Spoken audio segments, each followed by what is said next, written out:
السلام علیکم ورحمۃ اللہ وبرکاتہ۔ بسم اللہ الرحمن الرحیم۔ مولانا اعظم طارق شہید رحمۃ اللہ تعالی فرماتے ہیں کہ ایک طرف محب وطن رہنماؤں اور عوام کے منتخب نمائندوں کو چوہنگ کے ٹارچر سیل میں بند کر کے انتقام کا نشانہ بنایا جا رہا تھا، دوسری طرف قاتلوں، تخریب کاروں اور درندہ صفت انسانوں کو معصوم جانوں کے خون سے ہولی کھیلنے، مساجد و مدارس کا تقدس پامال کرنے اور بارگاہ عزتی میں سربہ سجود انسانوں کو گولیوں سے چھلنی کرنے کی کھلی چھٹی ملی ہوئی تھی۔ صرف لاہور میں میری نظر بندی کے بعد راؤ خلیل، احمد ایڈوکیٹ، ڈاکٹر سیف اللہ خالد، ڈاکٹر مطیع الرحمان کے علاوہ نصف درجن وکلاء، ڈاکٹر اور تبلیغی جماعت سے وابستہ افراد کو شہید کیا جا چکا تھا۔ قاتلوں، تخریب کاروں اور دہشت گردوں کے حوصلے بہت بڑھ چکے تھے، جس کے باعث انہوں نے لاہور میں بڑی سطح پر دہشت گردی کا پلان تیار کیا اور 6 اگست کو جامعہ ضیاء العلوم بیگم پورہ لاہور میں نماز مغرب کی ادائیگی میں مصروف نمازیوں اور قرآن و حدیث کے طالب علموں پر فائرنگ کر دی۔ وہ نہایت اطمینان سے میگزینیں بدل بدل کر فائرنگ کرتے رہے۔ گولیوں کی بارش سے ایک قیامت برپا ہو چکی تھی۔ صحن مسجد نمازیوں کے خون سے تر ہو چکا تھا۔ جب فائرنگ کا سلسلہ ختم ہوا اور قاتل فرار ہو گئے تو پتہ چلا کہ 10 نمازی شہید اور 12 زخمی ہو چکے ہیں۔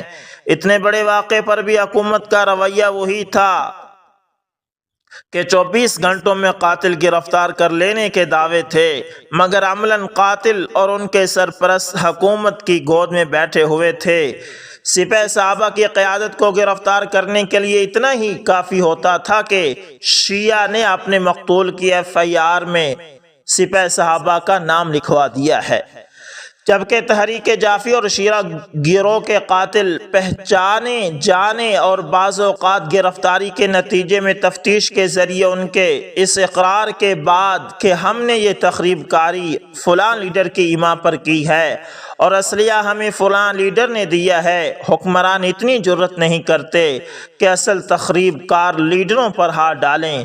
جن لیڈروں نے ایرانی دولت سے 30 لاکھ روپے کی کوٹھیاں بنا کر فلمی اداکاراؤں کے حسن کا شکار ہو کر کوٹھیاں ان کے نام الاٹ کر دیں اور غیر ملکی حکمرانوں کو سر عام اپنے اداروں میں استقبالیے دے کر پاکستان کے خلاف تقاریر کے مواقع دیے اور صوبہ سرحد میں کروڑوں روپے ممبران صوبائی اسمبلی کو دے کر سینٹ کے انتخاب میں اپنے امیدوار کامیاب کرائے، وہ تو حکمرانوں کے منظور نظر ہونے کے باعث قانون کی گرفت سے محفوظ اور آئے دن ملک میں دہشت گردی کی ناپاک سازشوں کو پایہ تکمیل تک پہنچانے میں مصروف تھے۔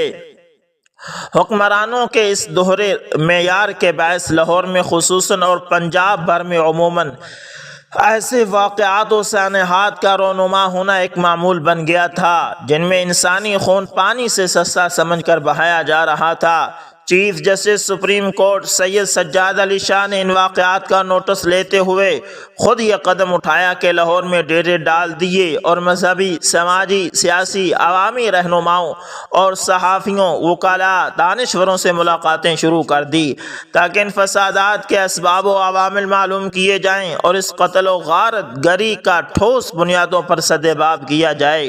چنانچہ لاہور میں جہاں شیعہ جماعتوں نے چیف جسٹس کے سامنے اپنا موقف پیش کیا، وہاں سپہ صحابہ کے مرکزی رہنماؤں نے مولانا علی شیر حیدری، قائد سپہ صحابہ کی قیادت میں چیف جسٹس کو حکمران طبقے کی جانبدارانہ پالیسیوں سے آگاہ کیا اور شیعہ سنی فسادات کی آگ بھڑکانے والے عوامل کو بیان کرتے ہوئے شیعہ کی سینکڑوں ایسی کتب پیش کی جن میں خلفائے راشدین، ازواج مطہرات اور صحابہ کرام کے خلاف انتہائی ناقابل برداشت زبان استعمال کی گئی تھی۔ ان کتب سے جب چند حوالہ جات پڑھ کر انہیں سنائے گئے تو چیف جسٹس صاحب اور ان کے رفقا کی آنکھوں سے آنسو بہہ نکلے۔ اس موقع پر سپہ صحابہ کے وفد نے مجھ پر ہونے والے مظالم اور حکومت کی انتقامی کارروائیوں کا بھی ذکر کیا، جس پر چیف جسٹس صاحب نے ایکشن لینے کی یقین دہانی کرائی۔ چیف جسٹس سپریم کورٹ کی طرف سے غلام رضا نقوی کی طلبی۔ سپاہ محمد نے چیف جسٹس سجاد علی شاہ کے سامنے اپنا عذر پیش کیا کہ ہمارے لیڈر چونکے چوہنگ میں ہیں، لہٰذا آپ ان کو بلوا کر ان کا موقف سنیں۔ اس لیے 17 اگست شام کو چیف جسٹس کے سامنے اپنا موقف بیان کرنے کی بجائے نقوی نے چوہنگ سینٹر میں ہونے والی زیادتیوں اور ظلم پر واویلا شروع کر دیا اور کہا کہ مجھے گولی مار دیں لیکن واپس چوہنگ نہ بھیجیں۔ ادھر چونگ کے عنوان پر میری طرف سے بھی درخواستیں چیف جسٹس کو موصول ہو چکی تھی، لہٰذا انہوں نے چوہنگ سینٹر کے حالات کا جائزہ لینے کا فیصلہ کیا۔ یہ دوستو غلام رضا نقوی شیعہ تھا۔ سپریم کورٹ اور ہائی کورٹ کے رجسٹرار حضرات کی چوہنگ آمن اور CID کے عملہ کی بدحواسیاں۔ چیف جسٹس سپریم کورٹ کی ہدایت پر 18 اگست کو سپریم کورٹ اور ہائی کورٹ لاہور کے رجسٹرار اچانک چوہنگ کے بدنام زمانہ عقوبت سینٹر میں پہنچ گئے۔ چوہنگ سینٹر کو چلانے والے CID عملہ کو اس وقت پتہ چلا جب یہ ٹیم بالکل سر پر پہنچ چکی تھی، چنانچہ فوری طور پر اس ٹیم کے ارکان کو DIG چوہنگ کے ٹھنڈے دفتر میں بٹھا کر چائے پیش کی گئی اور ادھر جلدی سے میرے سیل کا تالا کھول کر مجھے کہا گیا کہ آپ باہر تشریف لائیں، آپ کو سروسز ہسپتال چیک اپ کے لیے جانا ہے، اور بڑے ہی پرتپاک انداز میں مجھے عقوبت خانہ کے بڑے گیٹ سے نکال کر پچھلی جانب 3 منزلہ عمارت پر لے جایا گیا جہاں ملازمین رہائش رکھتے تھے۔ ایک افسر کے کمرے میں پڑے ہوئے بیڈ پر آرام کرنے کا مشورہ دیا اور چائے لانے کا کہہ کر ملازم نیچے چلے گئے۔ گو کہ 3.5 ماہ کے بعد ایک آرام دہ بیڈ پر لیٹنا میرے لیے راحت جنت سے کم نہ تھا، لیکن فوراً میں نے سوچنا شروع کر دیا کہ آخر معاملہ کیا ہے۔ آج تک تو مجھے اسپتال میں شفٹ کرنے کا حکومت کو خیال نہ آیا، بلکہ نظر بندی کے خاتمے پر ایک قتل کیس میں گرفتاری ڈال کر پھر اسی عقوبت خانے میں بند رہنے پر مجبور کر دیا گیا ہے۔ اب اچانک مجھے اتنی جلدی نکالنے اور یہاں بٹھانے کا مقصد آخر کیا ہے؟ میرے ذہن میں فوری یہ بات آئی کہ لازماً عدالت کی طرف سے یا انسانی حقوق کی تنظیموں کی طرف سے کوئی وفد مجھے ملنے آیا ہوگا، یا کسی اور خطرے کے پیش نظر صرف مجھے ہی نکالا گیا ہے تاکہ میں ان کے سامنے حقائق کو بیان نہ کروں، یا اگر کوئی ڈاکٹروں کا پینل آیا ہوگا تو انہیں کہہ دیا جائے گا کہ مولانا اعظم طارق ہسپتال میں ہیں تاکہ وہ مجھ سے مل نہ سکے۔ یہ سوچ کر میں بیڈ سے اٹھا اور زور زور سے دروازہ کھٹکانا شروع کر دیا۔ اس آواز پر پورے عملے میں تھرتھلی مچ گئی اور میرے پاس آ کر پوچھنے لگے، مولانا کیا بات ہے؟ میں نے کہا مجھے فوراً واپس میرے سیل میں لے چلو ورنہ میں یہاں کوئی بڑا مسئلہ پیدا کر دوں گا۔ انہوں نے بہت سمجھایا کہ آپ کو ہسپتال لے کر جانا ہے، لیکن میں نے کہا میں اب ہسپتال نہیں جاؤں گا، کیونکہ جب میرے زخم تازہ تھے اس وقت تم لوگ مجھ پر تشدد کرتے رہے اور اب میرے چاچا زاد بن رہے ہو، مجھے فوری واپس لے چلو۔ میرے اس شور و غوغا سے وہ لوگ گھبرا اٹھے اور مجھے لے کر واپس عقوبت خانہ کا گیٹ کراس کر کے جب اس ہال کے سامنے پہنچے جس کے دروازے کے اندر داخل ہو کر دائیں بائیں اندھیرے میں سیل بنے ہوئے ہیں، تو ہال میں سامنے ہی کرسی پر SP CID بیٹھے ہوئے تھے۔ انہوں نے اشارہ کیا کہ مجھے اندر نہ لایا جائے، لیکن میں تیزی سے قدم اٹھاتا ہوا اندر داخل ہو گیا اور SP صاحب سے کہا، جناب والا آپ کہاں ہیں؟ یہاں اتنا ظلم ہو رہا ہے اور کوئی پوچھنے والا نہیں ہے۔ وہ فوراً کرسی سے اٹھے اور میرے کان کے قریب منہ لا کر کہنے لگے، خدارا چپ ہو جاؤ، ہماری عزت کا مسئلہ ہے، ہم آپ سے تعاون کی امید رکھتے ہیں اور آئندہ آپ کے تمام مسائل حل کریں گے۔ ادھر میری نظر بائیں جانب پڑی تو سیل نمبر 5 کے سامنے کچھ لوگ کھڑے نظر آئے جو سیل میں بند نوجوان سے پوچھ گچھ کر رہے تھے۔ اب معاملہ کچھ میری سمجھ میں آ گیا، چنانچہ میں اپنے سیل میں داخل ہو گیا۔ کچھ ہی دیر بعد یہ وفد میرے پاس پہنچا۔ وفد نے اپنا تعارف کرایا کہ ہم سپریم کورٹ اور ہائی کورٹ کے رجسٹرار ہیں، یہاں کے حالات معلوم کرنے اور آپ کے مسائل جاننے کے لیے آئے ہیں۔ میں نے انہیں کہا، خدا کا شکر ہے کہ ایک ایسا شخص آپ کو دستیاب ہو گیا جو یہاں کے صحیح حالات بتائے، ورنہ یہ سہمے قیدی بیچارے آپ کو کیا بتائیں۔ سب سے پہلی بات تو یہ ہے کہ اس بات کا فیصلہ ابھی ہونا باقی ہے کہ آیا چوہنگ سینٹر ایک تفتیشی مرکز ہے یا سب جیل۔ اگر تفتیشی مرکز ہے تو پھر یہاں پر وہی ملازم لائے جا سکتے ہیں جن کا عدالت ریمانڈ دے۔ اگر تفتیشی مرکز ہے تو پھر یہاں پر وہی ملزم لائے جا سکتے ہیں جن کا عدالت ریمانڈ دے۔ یہاں پر ڈائریکٹ کسی جیل سے ملزم کو منتقل کرنا یا نظر بند کرنا خلاف قانون ہے۔ وفد کے ارکان نے کہا آپ بالکل صحیح کہہ رہے ہیں۔ میں نے کہا پھر مجھے یہاں غیر قانونی رکھا ہوا ہے۔ دوسری بات یہ ہے کہ اگر یہ جیل ہے تو پھر یہاں سے کسی قیدی کو عدالت سے ریمانڈ لیے بغیر تفتیش کے لیے نہیں نکالا جا سکتا۔ وفد کے ارکان نے کہا یہ بات بھی ٹھیک ہے۔ میں نے کہا آپ وہ سامنے پڑا رجسٹر اپنے قبضے میں کر لیں اور اسے چیک کریں کہ دن رات میں کتنی مرتبہ ہمیں یہاں سے سامنے والی عمارت میں آنکھیں بند کر کے ہتھ کڑیاں پہنا کر لے جایا جاتا ہے اور تشدد کا نشانہ بنایا جاتا ہے۔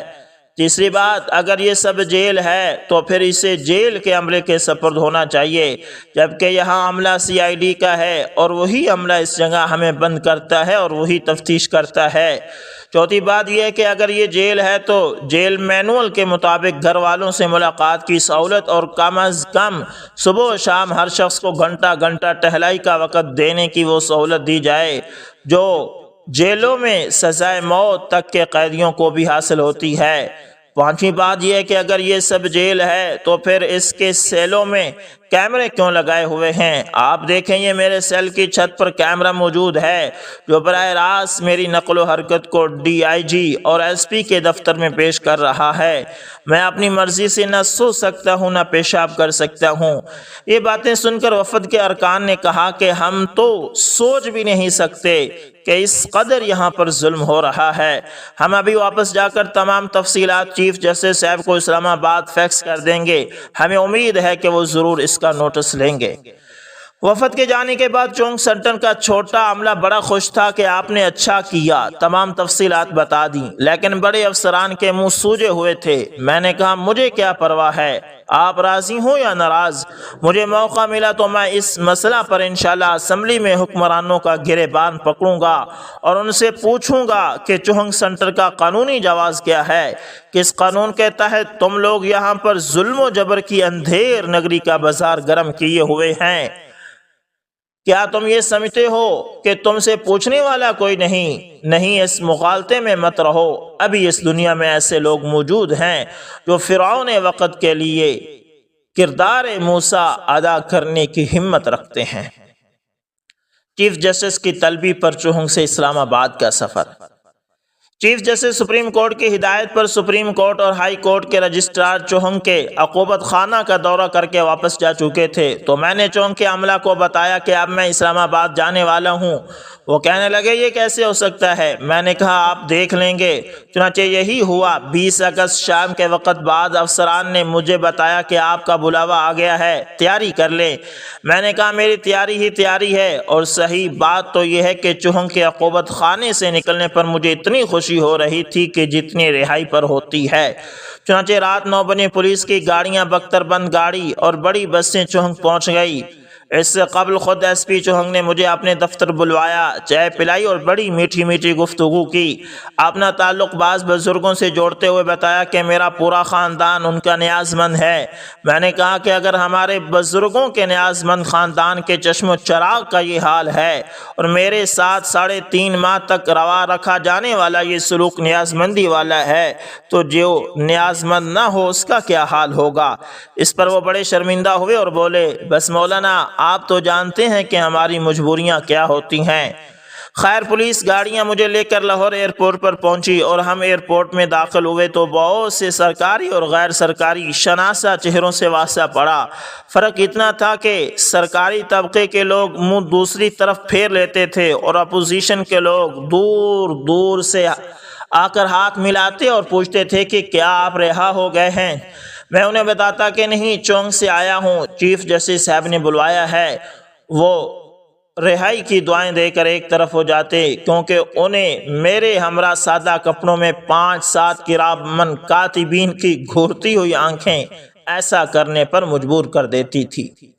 شیعہ لیڈر افتخار نقوی سے آمنا سامنا۔ جب ہم جہاز میں پہنچے تو مجھ سے اگلی نشست پر تحریک جعفریہ پاکستان کے جنرل سیکرٹری افتخار نقوی بیٹھے ہوئے تھے۔ ان کے ساتھی نوجوان نے جو ہی مجھے دیکھا تو سرگوشی کے انداز میں انہیں بتایا۔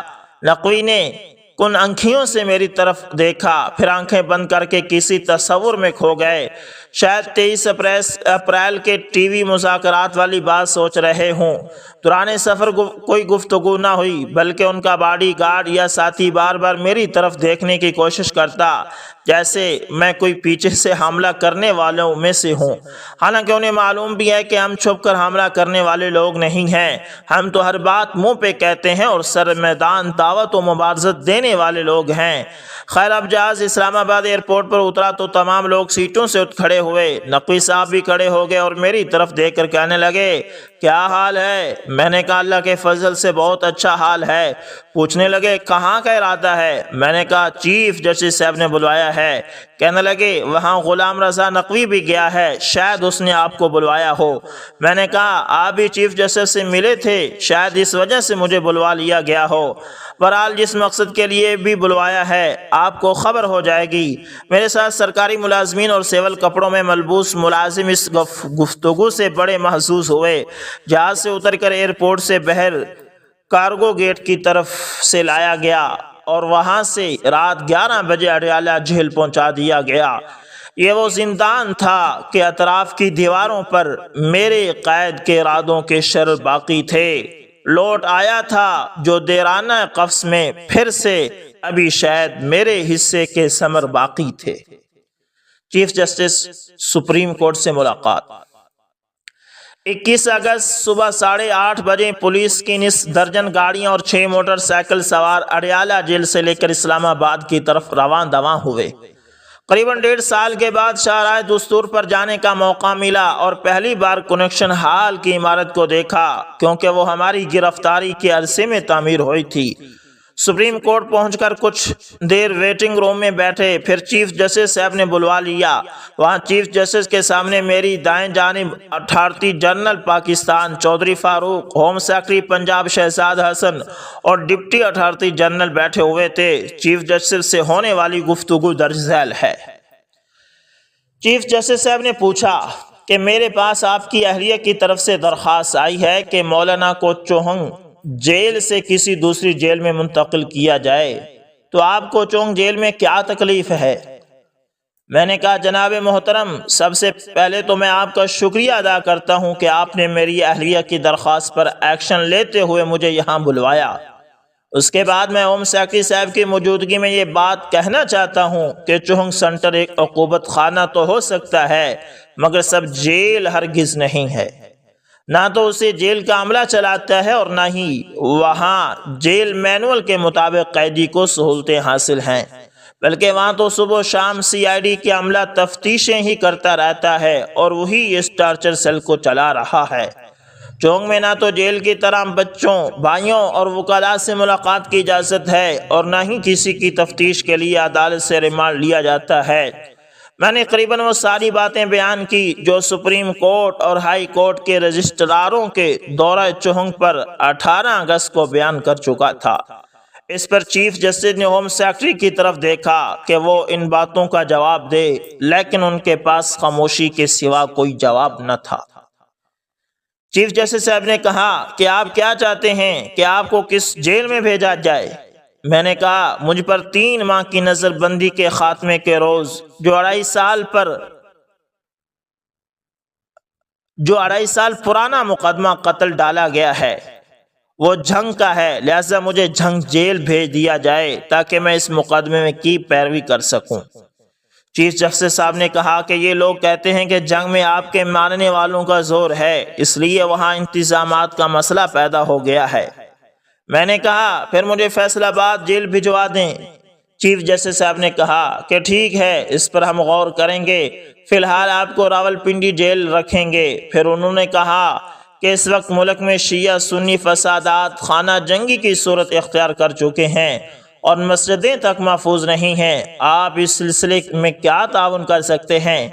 میں نے کہا، چونکہ میں چوہنگ سے آ رہا ہوں، مجھے حالات کا صحیح علم نہیں ہے، تاہم میں آپ کو بتاتا ہوں کہ 1 مئی 97 کو ہوم سیکرٹری کی موجودگی میں میں نے وزیر اعلیٰ پنجاب کو یقین دلایا تھا کہ ہم حکومت سے شیعہ سنی فسادات کے خاتمے کے لیے بھرپور تعاون کرنے کو تیار ہیں، لیکن انہوں نے ہماری طرف سے تعاون کی پیشکش کو ہماری کمزوری سمجھا اور الٹا ہماری ساری قیادت کو گرفتار کر کے سخت تشدد کا نشانہ بنایا اور کئی ماہ تک چوہنگ میں رکھا۔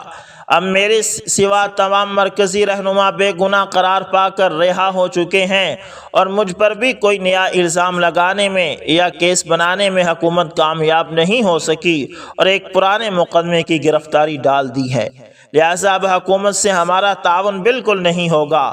ہاں، آپ سے ہم ہر وہ تعاون کریں گے جس سے شیعہ سنی فسادات کی جڑ کٹ جائے۔ چیف جسٹس صاحب نے کہا، آپ کے ذہن میں وہ کیا تجاویز ہیں؟ میں نے کہا، میں اس سلسلے میں چاہتا ہوں کہ آپ مجھے وقت اور اجازت دیں کہ میں اپنی جماعت کے رہنماؤں سے بات چیت کر لوں، پھر ہم جماعتی سطح پر آپ کو اپنی تجاویز پیش کریں گے، کیونکہ میں ذاتی حیثیت میں کوئی بات کرنے کا اختیار نہیں رکھتا ہوں۔ چیف جسٹس صاحب نے کہا کہ آپ کی جماعت کا وفد مجھے لاہور میں مل چکا ہے اور تجاویز دے چکا ہے۔ میں نے کہا، میری جماعت نے جو تجاویز دی ہیں میں ان کی تائید کرتا ہوں، اور اگر آئندہ آپ نے ملاقات کا موقع دیا تو میں مزید بھی تجاویز پیش کروں گا۔ میں سمجھتا ہوں کہ جب تک اس ملک سی ایسی تحریروں اور تقریروں کا خاتمہ نہیں ہو جاتا جن سے شعار اسلام، ناموس رسالت، تقدس ازواج مطہرات اور عظمت صحابہ کی توہین و تنقیص ہوتی ہے، اس وقت تک امن قائم نہیں ہو سکتا۔ اور اس طرح جب تک ہر مذہب کے پیروکاروں کو اپنی مذہبی عبادات اور رسومات کے لیے اپنے عبادت خانوں تک محدود نہیں کیا جاتا اور ملک کا سپریم اکثریتی مسلمانوں کے مذہب کے مطابق نہیں بنایا جاتا، غیر ملکی مداخلت کا دروازہ بند کر کے وطن عزیز میں تخریب کار عناصر کے خلاف برابری کی بنیاد پر کارروائی نہیں ہوتی، اس وقت تک مسئلے کا پائیدار حل سامنے نہیں آ سکتا۔ ایک ایسا انصاف ہے کہ ایک طرف ہم منتخب نمائندہ ہو کر جیلوں اور ٹارچر سیلوں میں اذیتیں جھیلیں، دوسری طرف جو لوگ کونسلر تک منتخب نہیں ہو سکتے انہیں چونکہ غیر ملکی تعاون حاصل ہے، وہ ہمارے 20 شہداء کے قتل میں ملوث ہونے کے باوجود بھی حکمرانوں کی گود میں بیٹھے ہوئے قانون کا مذاق اڑا رہے ہیں اور انہیں کوئی پکڑنے یا پوچھنے والا نہیں ہے۔ اس لیے آپ اس جانمدارانہ حکومتی پالیسی کو ختم کرنے کے لیے اقدام کریں۔ چیف جسٹس صاحب نے کہا کہ آپ نے مختصر انداز میں بہت اہم باتیں کی ہیں، اس کے علاوہ کوئی اور تجاویز؟ میں نے کہا، اس وقت پاکستان میں 2 جماعتیں علی الاعلان بہم دست و گریبان ہیں اور وہ جو کچھ کر رہی ہیں اخبارات میں اسے قبول کرنے کا اعلان بھی کر رہی ہیں۔ شیعہ کی طرف سے سپاہ محمد اور اہل سنت کی طرف سے لشکر جنگوی ہے۔ میری رائے ہے کہ جناب محترم نے جس طرح سپاہ محمد کے سالار کو یہاں بلوایا ہے اس طرح لشکر جنگوی کے لیڈر کو بھی بلوائیں اور ان کا موقف بھی سنیں۔ میں نے رات ہی اڈیالہ جیل میں ایک اخبار میں پڑھا ہے کہ لشکر جنگوی کے امیر نے آپ کو خط لکھا ہے کہ ہماری طرف سے ہمارے نمائندہ غلام رسول شاہ کو بلوایا جائے، وہ اس وقت فیصل آباد جیل میں ہیں۔ چیف جسٹس صاحب نے کہا، بات درست ہے، کیوں؟ ہوم سیکرٹری صاحب غلام رسول کو یعنی غلام رسول شاہ کوئی ذمہ دار آدمی ہے کہ نہیں؟ ہوم سیکرٹری صاحب نے کہا، جی وہ لشکر جنگوی کا اہم لیڈر ہے اور فیصل آباد جیل میں ہے۔ رجسٹرار سپریم کورٹ نے کہا، جناب چیف جسٹس صاحب، یہ لشکر جنگوی کے امیر ملک اسحاق کا خط بھی آیا ہوا ہے۔ چیف جسٹس صاحب نے کہا، خط کو پڑھو کہ کیا لکھا ہے۔ اس میں بھی یہی بات تھی کہ غلام رسول شاہ کو بلوایا جائے تو کل ہی 9 بجے اسے بلوایا جائے۔ چلو آج اجلاس ختم کرتے ہیں۔ میں نے کہا، محترم چیف جسٹس صاحب، میں نے آپ سے علیحدگی میں چند باتیں کرنا ہے۔ چیف جسٹس صاحب نے کہا، ہوم سیکرٹری صاحب چودھری فاروق صاحب، آپ دوسرے کمرے میں بیٹھیں، میں مولانا کی باتیں سن لوں۔ میں نے چیف جسٹس صاحب کا شکریہ ادا کرتے ہوئے کہا، جناب والا، مجھے اس رات ہی اڈیالہ جیل سے علم ہوا ہے کہ جس روز سے اس مسئلے کو آپ نے خود حل کرنے کا بیڑا اٹھایا ہے اس روز سے پورے ملک میں اب تک کوئی تخریب کاری نہیں ہوئی اور تمام متحارب گروپ آپ کی ذات پر متفق ہو چکے ہیں، لیکن یہ باتیں حکومت کو سخت ناگوار گزری ہیں۔ کہ آپ نے وقت کی ضرورت کو محسوس کرتے ہوئے یہ قدم اٹھایا ہے اور امن و امان کا کریڈٹ آپ کو مل رہا ہے۔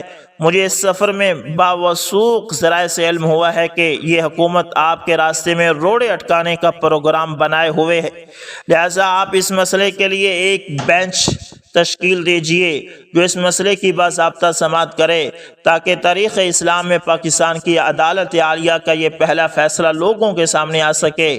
اس کے علاوہ کئی اور باتیں بھی ہوئی۔ میں نے بتایا کہ حکومت کن وجوہ کی بنا پر سپاہ صحابہ سے انتقام لے رہی ہے۔ چیف جسٹس صاحب نے میری باتیں سن کر کہا، آپ سے ملاقات سے قبل ذہن بالکل کچھ اور تھا اور آپ کے بارے میں خیالات بھی مختلف تھے، لیکن آپ سے مل کر مجھے بہت خوشی ہوئی ہے۔ میں آئندہ بھی آپ کو بلواتا رہوں گا اور اس مسئلے کو مستقل بنیادوں پر حل کیا جائے گا، مگر افسوس کہ وہی ہوا جس کا خدشہ تھا۔ پاکستان کے حکمرانوں نے چیف جسٹس صاحب کو ایسے مسائل میں الجھا دیا کہ وہ اپنی ریٹائرمنٹ سے قبل ہی چیف جسٹس صاحب اپنا عہدہ چھوڑ کر چھٹی لے کر چلے جانے پر مجبور ہو گئے۔ تو دوستو، یہ تھے شیعہ سنی فسادات کے بارے میں آپ کو مطلع کیا ہے، اور یہ مولانا اعظم طارق شہید رحمۃ اللہ تعالی نے اپنے دور کے واقعات کو ڈسکس کیا ہے۔ امید کرتا ہوں ویڈیو اچھی لگی ہوگی۔ ملتے ہیں کسی نیکسٹ اچھی ویڈیو کے اندر۔